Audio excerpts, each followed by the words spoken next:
Are we recording? We Okay. are recording, yes. Okay, amazing. Got it. Okay, Olga, we're so Hi. excited to have you here. Welcome to Skin in the City podcast.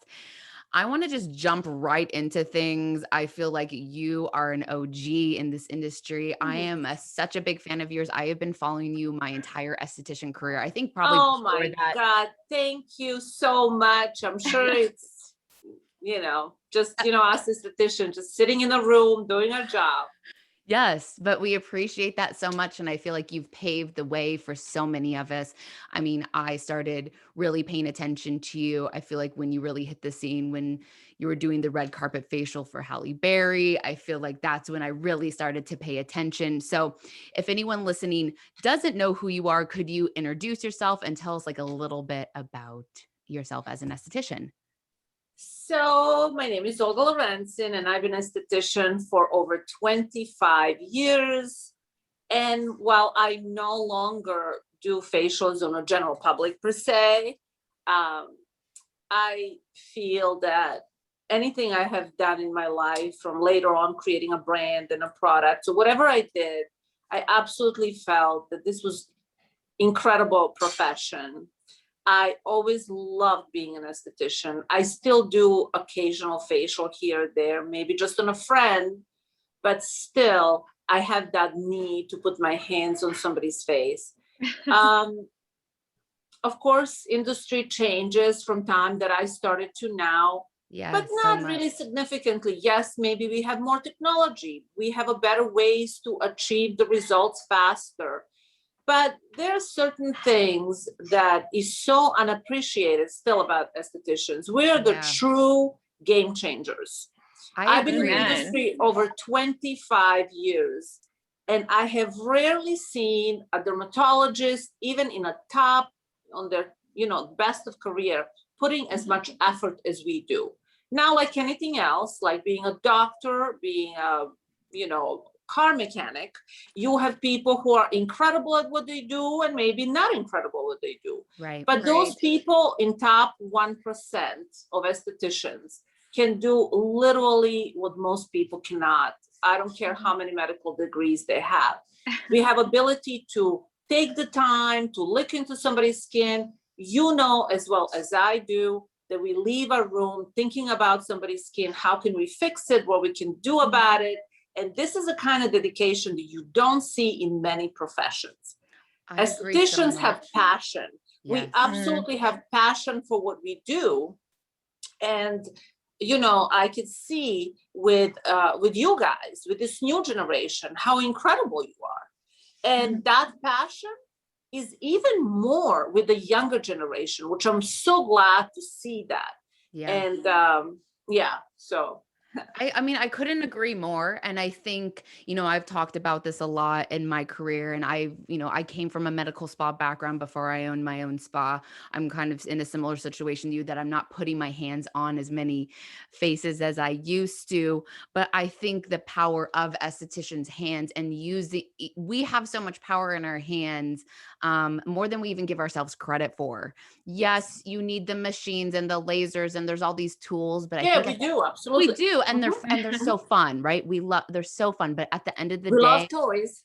So many toys. Yes, we do. At the end of the day, I think number one, of course, it's experience and it's knowledge of the skin, and it's our hands, and it's our passion for truly helping people, change how they feel about their skin.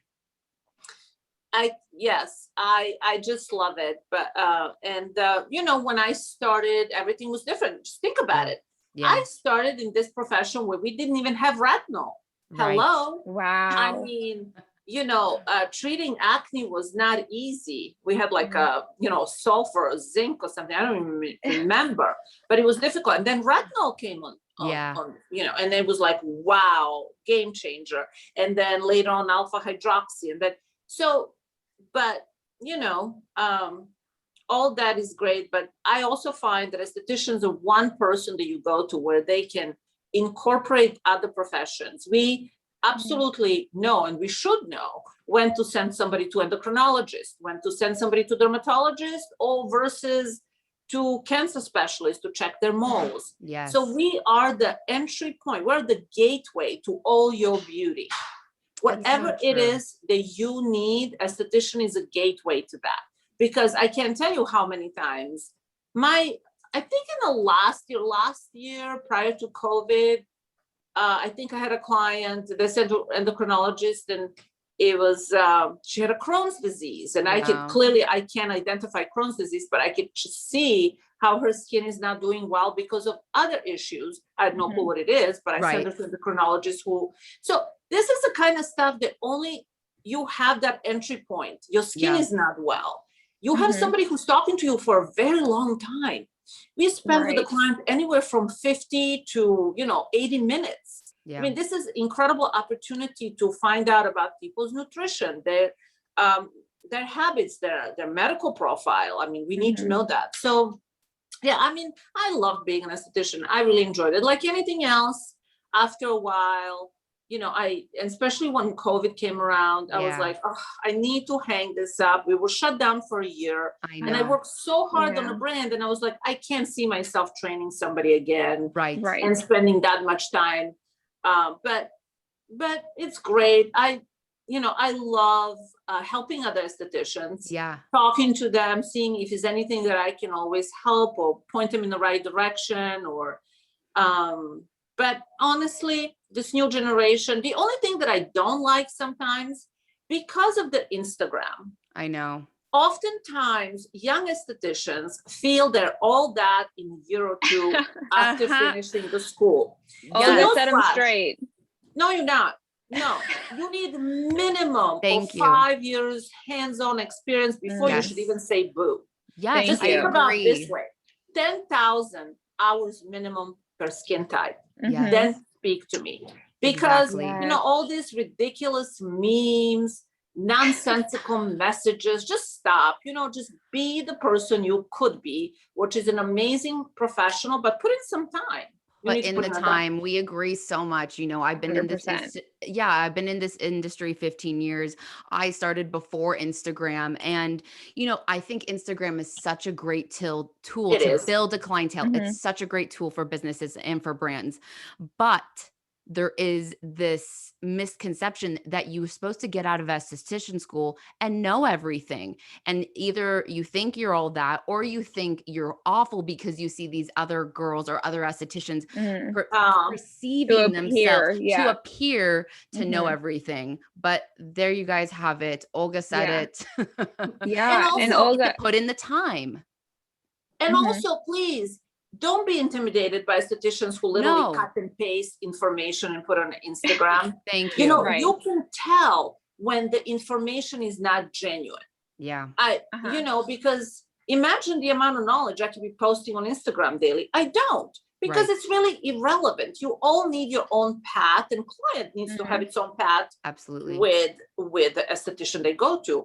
But there's so much this cut and paste, this kind of an artificial education. And you can tell when the esthetician shows up and tells you something from her daily life that can happen or gives you a message. So sometimes we need all this social media. We need it because we can't have business without it. But just take it, measure and be who you are. Be just who you are, because that's the best way. The more genuine you are, everybody will feel that. Yes. And I think practice, I always say, get your hands on as many people as you can. They say, how do I get good? Practice. You need to be touching all sorts of different skin types, faces. That's the only way you're going to learn. Yeah. You could read 1 million books, but I think until you get that hands-on experience and years of experience, like you're saying, is really where you're going to bring value to your business or someone else's business as an esthetician. And value to your clients. Yes. And also just think about this. What is the hardest part with the skincare as a whole? Doesn't matter if you're an esthetician, dermatologist, is diagnostics. Diagnostics.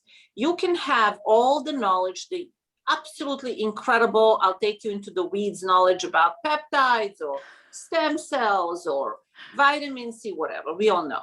Yeah.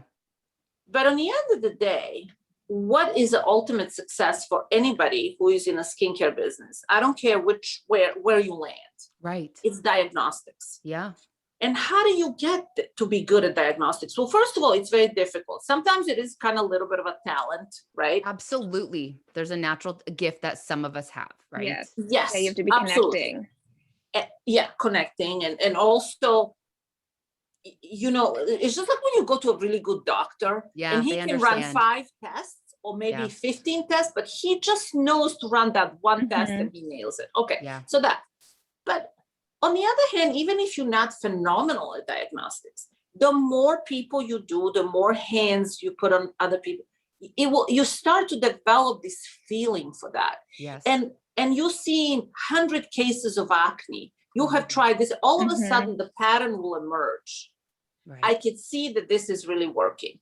So, you know, that's why I think sometimes for young estheticians who are like, I don't care what sunblocks you're using, I just want you to use sunblock.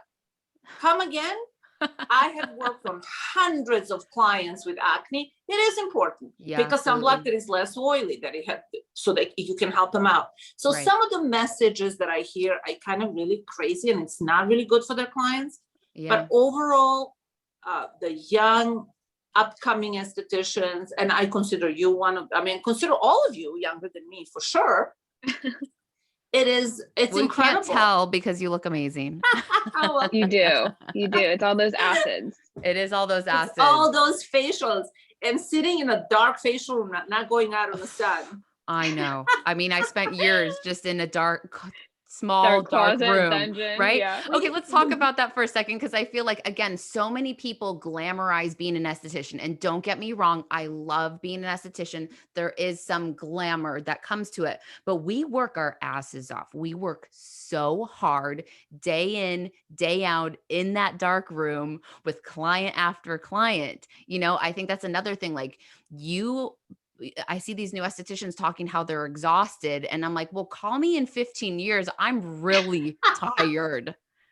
So You're just warming up, honey. yeah. And it's like, so how do we change the narrative, Olga? How do we get these people to say, like, yes, it's a beautiful job, but there is like some work to be done. Mm.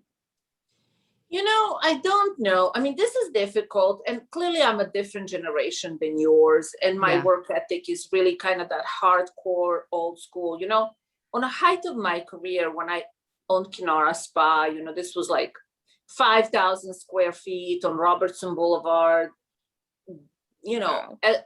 celebrities coming in and Right. out every half an hour.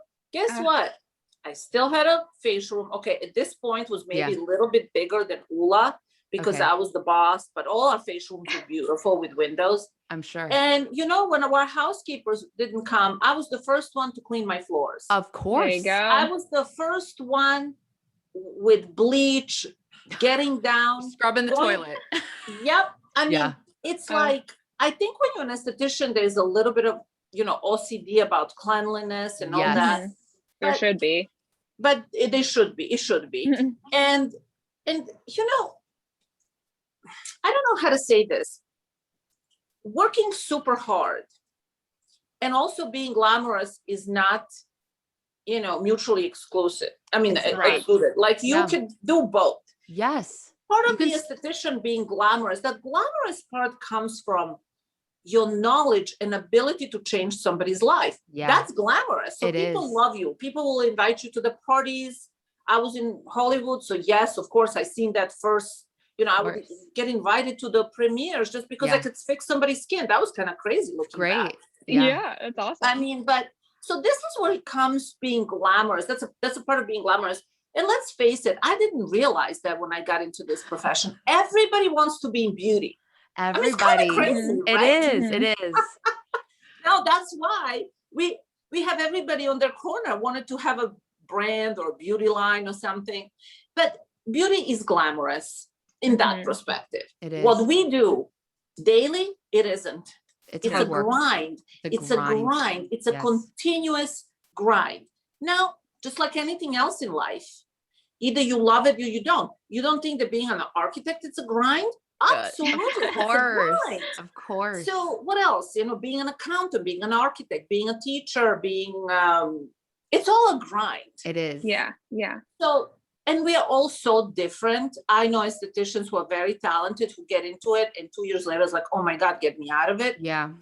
I've been doing it for 25 years and I no longer do it. And guess what? I still do 2 to 3 facials per month. Of course. At least, just like I will call my friends and can you come over and I'll do your facial? I get it. Aww. I get it. Yeah. Mhm. Because you love it still. Yeah, you want to put your hands on. I mean, I'm in the same way after COVID. I didn't have to step out of the treatment room, but I felt like it was time to focus on other parts of the business. But I'm still calling Haley, I'm calling my mom, I'm calling my friends to put my hands on. But I'm gonna switch the flip here for Switch. just a second. I have to tell you that Haley and I both are such huge fans of your products. Major We'll fan. send it. Major So friend. ladies, just so very publicly here, if you don't always ask me for it and then send it to you, I'm also trying to work out. I don't know how to do this now because I Yeah. just moved my fulfillment center to Utah. I'm Okay. trying to figure it out some way for estheticians where they get like a huge discount and it will be Yes. exclusively to estheticians. I love Because that. this is how I love,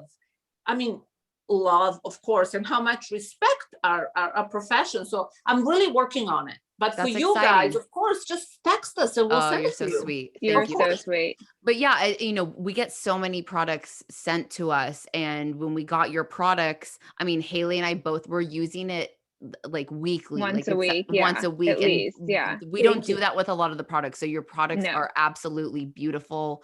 Mhm. And I'm also obsessed with the new eye cream. Oh, it's I so really good. am. It's so good. I feel like I've been using it every single day. I love that you can put I it on think the you need lips. to have a tub of it. I feel I like you would need, love to dip I think you myself need a in. gallon size. Like a I need a bathtub? gallon size. Absolutely. Yes. So we are such a fan of your products. I know you're known as the acid queen. We love that. Can we I dive? mean, it's a marketing thing. What can I tell you? Could you call me a peptide queen? Probably. Sure. A retinol queen? Probably. But Yeah. acid queen, truth to be told, I'm pretty obsessed with acids. But you know what? You know this. You know this better than anyone else. And all your followers who listen, if you're estheticians. A lot of these are marketing terms. And if you're really young and you're listening to this, Yeah. don't get too hung up on that. We're Don't get too estheticians. hung We up. could be I love that. I'm going to call you tomorrow peptide queen. And you'll be like, Do it. okay. I mean, I named myself the cold roller queen, but now I'm moving on to something else. It's like, I love that you're saying this. Let's like be very transparent that a lot of this is marketing, but I do know you use a lot of incredible acids in I your do. products. I do. I love acids. And okay, so now we can tie this back for being so long in a treatment room and spending so much time. Yes. And now we can tie this back how acid queen, how did I get a name acid queen? Because I've done years and years of grind in a facial room. And what I have discovered that acids, even more than we know the power of retinol, nobody needs to tell us that, but even more, sometimes retinol can be tricky. You know that. Yeah. And lately we can get retinol without a prescription. But I have pretty much been an acid queen when you could not get any retinol without a prescription. And I have learned that the quickest, the most transformational way in skincare I can achieve via acids. And also, there you go.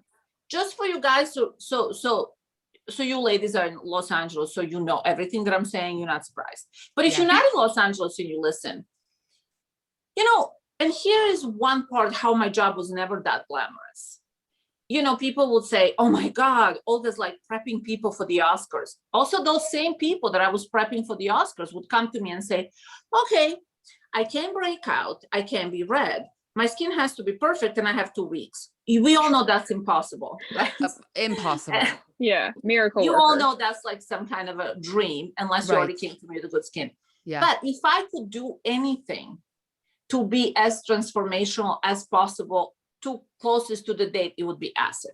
Okay. And this is how whole red carpet started. Yes. This is how it was all from the grind in a room, worrying about how my client's skin should look like. How did I make it? Oh my God, did I put too much acid? She's going to be all red tomorrow on a red carpet and I'm going to like I will never work again. Well, I mean, trial and error, right? It's trial and error. And It's a everyone's trial and face is error. different.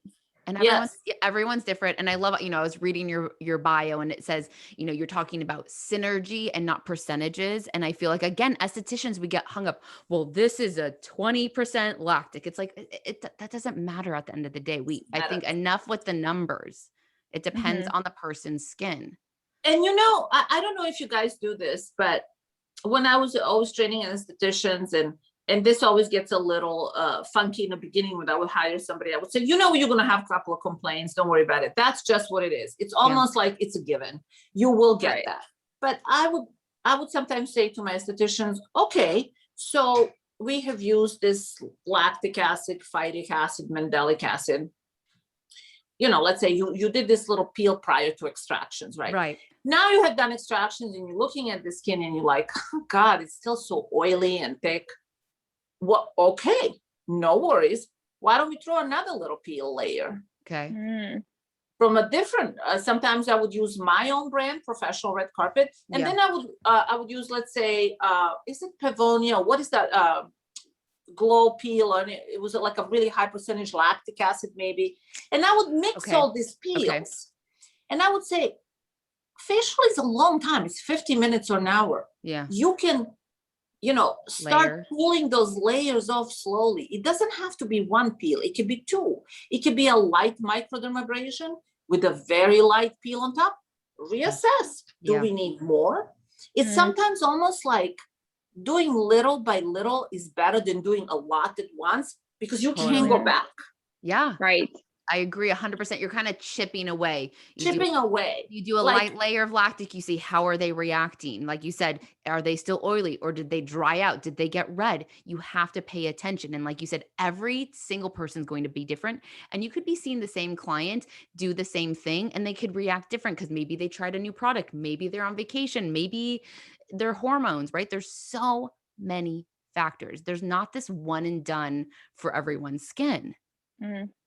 No, and even for me, sometimes I know that I will know outcome 100%. I just recently did Cosmelan peel on a friend. Yeah. But she has a darker skin. She's a mixed race. She's kind of has that beautiful, almost dark tan skin. Yeah. And it was totally fine. All her discoloration came off. And then there was a tiny little piece here. Right. It just got stuck. Oh no. And it wasn't.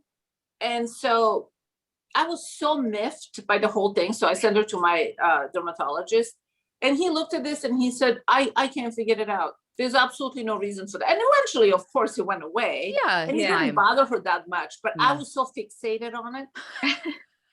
We've all been there, right? We've all been there. And your client comes in, there's this brown spot, and then you start to freak out. But I think, right, we're all panicking. You go, I don't know why that happened. But at the end of the day, like, we're just people too, making educated guesses. And again, the more experience you have, the better educated guess you can make. 100%. What I'm getting from everything that we're talking about today is practice, practice, practice. Don't beat yourself up if you make mistakes. And I would also say to experiment. I love that you're saying to, chip away and add layers and be experimental with products. Yes, maybe follow some type of protocol, but this is where I think a lot of us are creatives, and this is where you can get really creative in the treatment room with your products. I think you touched upon something that I really want to say, that creative estheticians seem to stay in business for a very long time. Yeah. The estheticians who strictly follow protocol, I think that's the grind becomes too much and there's not enough reward. So usually I would hire estheticians and I would say, I would not even talk about creative. I would say, here is your protocol, get this down. And when I would see that they start to feel it, and I could see them growing, then I would say, put the protocol away. Just feel it. Make it your own. Now, how many protocols are we use? 6? How about if we mix and match? Now we're going freestyle. Yeah. And this is why when I was at Kinara, estheticians who worked for me for literally, I had some who worked for me for 14, 15 years. Wow. Wow. until I basically sold Kinara. Okay. And then also remember, then he said we were no longer able to be independent contractors, which is a huge thing. I lost Such a a lot pain of in the butt. incredible people, I'm sorry. single mothers who couldn't do this anymore. It's awful. You know the deal. I do. But we were a family and they loved it. And who really stayed with me were these creative types who just loved their work. And I didn't have to micromanage them. They were so brilliant and excellent. And we would just show up to work and we had the best time. I love that. It's such a, it's a creative process. Have fun. I think it's okay to change and evolve. Yes, You have to. You have to. And you know what? Everybody has their own path. I know some brilliant estheticians who went to be educators for some big companies and brands. And one of my best copywriter was an esthetician who worked for me, who was very talented. And then she was an English major. Imagine having a copywriter who was an English major and esthetician. I mean, I want to hire her. Yeah, well, how dare she? She no longer works. She's now married and has children. Okay, but I was literally like, oh my God, clearly other people can have that. Having an English writer, I would just tell her weightless moisturizer and she would just like come out with a 3-page essay. I love that. I mean, and I think that's the other such a cool thing about working in the beauty industry and working as an esthetician is we're not stuck just doing one thing. We're not just stuck in the treatment room. Look at you. You were a celebrity esthetician. You still are, but now you've created this beautiful line of products. There's so many different avenues you can take as an esthetician. I think, and also like, what do you do? I mean, I was talking to my friend, I'm sure you know her, Candice Marino, and I was thinking, I love Candice. I was like, I mean, I'm sorry, but if you're gonna be an influencer and talk about beauty, you better be an esthetician. You better. Because I'm sorry, who is a better influencer than esthetician talking about products? Yes. And just like all of you ladies out there, once when you get a lot of experience, I don't want you to just talk about nonsense and create memes. Yes. You could be that influencer. The big brands should be paying estheticians. Because I think this train of science is coming and it's coming on hardcore. And once when it penetrates the beauty business a little bit deeper, I think the regular little influencer will have a difficult time.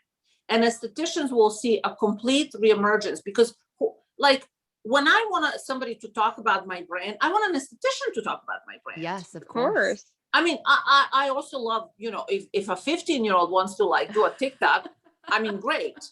Cool. Right. But who I want, if I want a consumer to look at somebody and decide what to buy, I want it to be an esthetician. Yes. And I think the brands better get on that train. I think it's coming. I hope it's coming. So I just think there's only so much influencers can fake, and we're seeing through it now. You do. And I have this one influencer, I think her name is Jen Shea from Head to Toe. You guys all need to check her out. Okay. She's definitely like a lifestyle influencer, but she's so brilliant that I met her. I gave her a facial.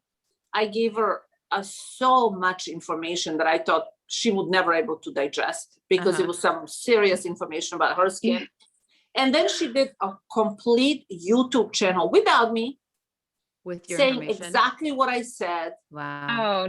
So like, yes, there are influencers in the world who are just brilliant and geniuses, but those are very few. Those are very few. And then I had, of course, the worst situation that I ever had. And I was like, okay, from now on, I'm vetting seriously. I had this influencer who wanted me to do one of the like a mid-depth peel, like maybe Perfect Derma, something like, mid-depth peel. So I did the peel, everything was fine, her skin was great.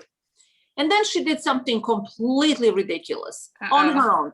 Decided just as the peel was healing, she's going to use a scrub on her face. Oh no.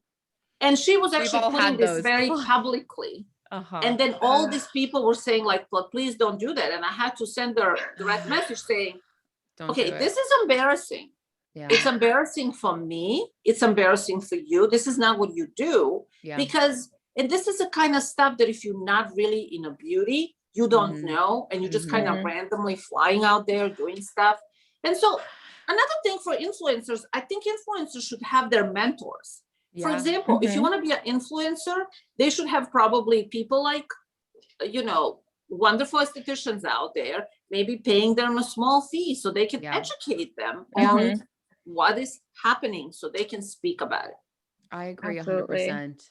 Yeah. Maybe even this conversation is gonna, have someone Encourage listening. people. Yeah, Yeah. Yeah. and like you were saying before with you're the acid queen.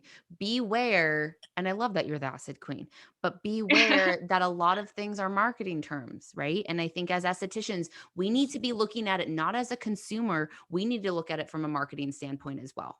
Yep. I mean, what right now, skincare is OTC, meaning it's just like everything we do is over the counter. We are Everything. Mhm. not, so what does that really mean? If we were not allowed to market, which sometimes I wish we wouldn't be able to do, it would be just called skincare. Right. That's all we would be able to say. It's a Yeah. topical moisturizer. That's all you would be able to say. Yeah.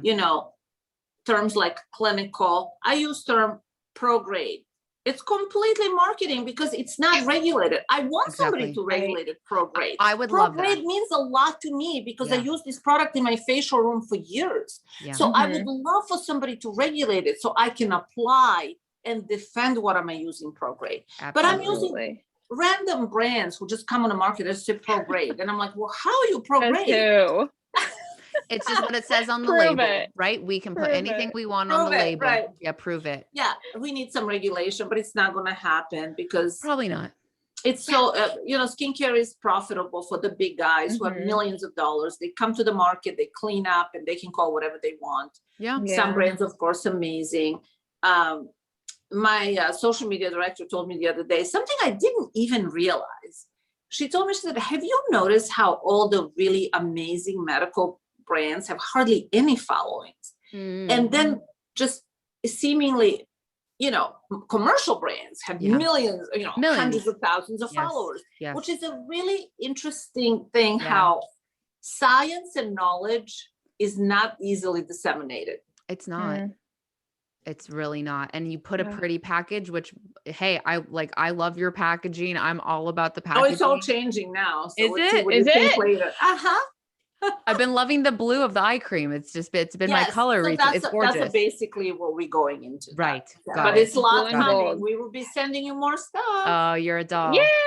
We're so excited. Thank you so Olga, much. thank you so much for talking with us. Thank you for pulling back the curtain and really just being transparent with this. I agree with you so much. I hope people understand that, this is all coming from like a positive place, right? We just want to see people be happy and successful as estheticians, and don't beat yourself up if you see some crazy marketing thing. Oh my God. I will tell all your followers, the more careful and quieter you are, probably you are really good. You just So need some true. practice. Don't beat yourself up and don't ever put yourself down. Practice, and thank then you. call us in 25 years when you're an OG like Olga. Olga, can you tell everyone your website, where they can find you on Instagram? Okay, it's Olga Lorenzen, skincare.com, Olga Lorenzen Skincare on Instagram. Everything is just Olga Lorenzen. Everything will show up, right? Am I Amazing. missing something? Yeah, just Olga Lorenzen. You guys, We she's an even dropped OG. the Just skincare. go. Now it's Yeah, just Olga Olga Lorenzen. Lorenzen. I love it. That's all. Thank Thank you you so guys. much. It was so much fun. Thank you so much. This was honest. This is seriously so great. Appreciate Thank you you. so much. Have an awesome weekend. Thank you. You too. Thank Bye. you. Bye. Bye.